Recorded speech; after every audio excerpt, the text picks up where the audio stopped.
Lug'atlar key, value juftliklarini saqlaydigan ma'lumotlar tuzilmasidir. Ya'ni key kalit, value qiymat. U ro'yxatlarga o'xshaydi, chunki u bizga ma'lumotlar to'plamini saqlash imkonini beradi. Faqat alohida biz tanlagan elementlardan foydalanishimiz uchun biz indekslar o'rniga kalitdan foydalanishimiz kerak bo'ladi. Masalan, user ID kabi kalitdan. Kalit bu lug'atdagi qiymatga kirish uchun foydalanishimiz mumkin bo'lgan noyob identifikator hisoblanadi. Ro'yxatlar ketma-ket ma'lumotlarni saqlashda yaxshi, lekin noldan boshlanadi va har bir element uchun birga oshadi. Ya'ni 0-element, 1-element, 2, 3, 4 va hokazo ketadi. Lekin foydalanuvchi loginlarni saqlamoqchi bo'lsak-chi? Agar men Sardor kabi foydalanuvchi nomi bilan kirishga harakat qilsam dasturga, buni ro'yxatni qanday qilaman? Har bir elementni ko'rib chiqib, foydalanuvchi identifikatorim bor yo'qligini tekshirishim kerak. Ya'ni o'sha ro'yxatda Sardor degan odam bormi yoki yo'q? Har bir elementni ko'rib chiqishim kerak. Lekin agar bu ro'yxatda 1 million foydalanuvchi bo'lsa-chi, bu ishni ancha qiyinlashtiradi, siklni ko'paytiradi, vaqtdan yutqaziladi va turli xil ko'proq operatsiya bajarishga to'g'ri keladi. Lug'atlar ro'yxatlarga o'xshaydi, chunki ular bizga ma'lumotlarni saqlash va ularga kvadrat qavslar ichida ulardan foydalanish imkonini beradi. Ammo tartib indeksi, misol uchun ketma-ketlik o'rniga lug'at kalitdan foydalanadi. Bu har qanday narsa bo'lishi mumkin. Misol satr, raqam yoki undan murakkabroq nimadir aralashma. Agar biz kalitni bilsak, boshqa barcha yozuvlarni ya'ni elementlarni ko'rib chiqmasdan uni o'rniga darhol o'sha elementni qidirishimiz va topib olishimiz mumkin.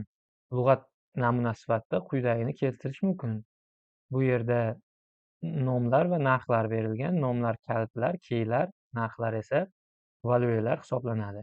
Agar biz kirishni istagan element uchun kalitga ega bo'lsak, kvadrat qavslardan foydalanib, bu qiymatga darhol murojaat qilishimiz mumkin. Bu xuddi lug'atlardagi kabi ishlaydi. Siz ro'yxatlar bilan qilganingiz kabi lug'atga narsalarni qo'sha olmaysiz, lekin unga yangi yozuvlarni qo'shish mumkin. Buning uchun tayinlash yoki yangilash funksiyasidan foydalanish kerak bo'ladi. Va berilayotganda albatta key, ya'ni kalit so'z va unga value, unga teng bo'lgan qiymat berilishi kerak. Agar lug'atda mavjud bo'lmagan kalitga kirishga harakat qilsangiz, key error xatosi paydo bo'ladi va dasturingiz ishdan chiqadi. Buni qilmaslik uchun sizda ikkita variant mavjud. Avval in kalit so'zi yordamida lug'at ichida kalit mavjudmi, ya'ni siz qiymatni olishni istayotgan kalit so'z mavjudmi yoki yo'qmi, shuni tekshirib olishingiz mumkin. Bu oddiy, avval o'rganganimiz kabi if else orqali amalga oshiriladi. Misol sifatida if bizga kerak bo'lgan element nomi va lug'atimiz nomi. In orqali lug'atimizda element bor yoki yo'qligini tekshiradi. Agar bo'lsa, print orqali elementni chiqarib beradi. Aks holda mavjud emas degan yozuv chiqadi. Yoki siz get funksiyasidan foydalanishingiz mumkin. Bu funksiya xuddi yuqoridagi kabi ishlaydi. Ya'ni xatolikni oldini olish uchun maxsus yozilgan funksiya. Agar qiymat mavjud bo'lmasa, u shunchaki non qaytaradi, ya'ni bo'sh qaytaradi, yo'q qaytaradi. Yoki agar xohlasangiz uning qaytishi uchun standart qiymatni o'zingiz belgilashingiz mumkin. Masalan, o'sha lug'atda kiwi bo'lmasa, non o'rniga 0 raqamni qaytaradigan qilishingiz mumkin yoki o'zingiz istagan boshqa istalgan qiymatni.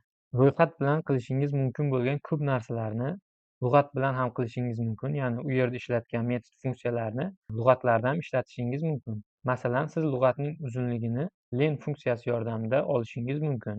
Bu sizga unda qancha element borligini ko'rsatadi. Lug'atlarda ham o'z metod va funksiyalari mavjud. Ulardan siz ularning ma'lumotlarini boshqarish uchun foydalanishingiz mumkin. Ro'yxat singari siz for loop yordamida lug'at orqali ham iteratsiya qilishingiz mumkin. Bu yerda lug'atimizdagi barcha element keylari key o'zgaruvchisiga saqlanadi va chop etiladi. Umumiy lug'atda kvadrat qavsga olib, keylarni berish orqali esa undagi qiymatlarni ham chop etishimiz mumkin. Ammo bu sikl elementlarni kiritmoqchi bo'lganimizda ishlamasligi mumkin. Chunki lug'atlar tartibsiz ma'lumotlar tuzilmasidir, ya'ni u to'plamda birinchi element yoki oxirgi element tushunchasi yo'q. Shunchaki elementlar bor, xolos. Agar siz siklning har bir iteratsiyasida ham kalitlar, ham qiymatlarni olmoqchi bo'lsangiz, items funksiyasidan foydalanishingiz mumkin bo'ladi. Bu holatda for sikldan keyin ikki o'zgaruvchi yaratiladi, ya'ni chop etish uchun key value va in orqali o'sha ro'yxatimiz ko'rib chiqiladi va items funksiyasi orqali key va value alohida o'zgaruvchilarga saqlanib keladi. Key va valuega chop etishimiz mumkin. Lug'at ichidagi ma'lumotlar barchasi bir xil turdagi bo'lishi shart emas. Undan foydalanishning yana bir usuli bitta obyekt haqida turli xil ma'lumotlarni saqlash. Ya'ni kalt so'zni beramiz. Misol uchun name'da o'z navbatida qiymat saqlashi mumkin. Ya'ni uning typi string bo'lishi mumkin va bizda colors kalitimiz mavjud bo'lishi mumkin va uning qiymati ro'yxatdan iborat bo'lishi mumkin. Ro'yxat esa bir nechta elementlardan tashkil topishi mumkin. Bunda muammo bo'lmaydi. Ammo hozirgi kunda muammo shundaki, lug'atlar tushunchasi faqat Pythonga tegishli. Ya'ni bu boshqa dasturlash tillarida mavjud emas. Xo'sh, endi savol tug'iladi.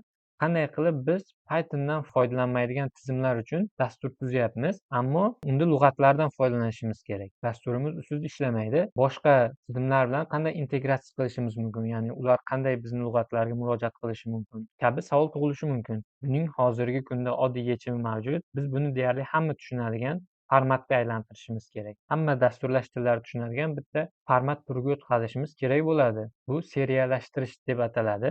Biz o'z lug'atimizni JSON deb ataluvchi formatga o'tkazishimiz kerak bo'ladi. Ya'ni bu adashmasam JavaScript Object Notation deb to'lig'i ma'noni anglatadi. Umuman olganda hozirgi kunda JSON ma'lumotlari hamma joyda bor va tuzilmadan iborat tizimlar bir-biri bilan JSON formatda ma'lumot almashadi. Bu so'zni aytganda gaplashadi deb tushunsangiz ham bo'ladi. Bu ilovalarning internet orqali bir-biri bilan qanday aloqa qilishning katta bir usuli hisoblanadi hozirgi kundagi. Bu haqida ko'p o'ylashlaring va hozircha chuqurroq bilishlaring shart emas. Python lug'atlarini JSON ma'lumotlariga aylantirib beradigan tayyor yechimlar va oson usullar mavjud. Quyidagi kod misoli Pythonda sizlar yaratgan lug'atlarni osonlik bilan JSON formatiga o'tkazish imkonini beradi. Buning uchun bizga JSON xonasi kerak bo'ladi. Shunchaki xonani o'rnatamiz va xona ichidagi JSON dump funksiyasi orqali bu lug'atimizni JSON formatiga o'tkazamiz. Lug'atimizning ko'rinishi o'zgarmaydi, shunchaki uning typi JSON formatda bo'ladi.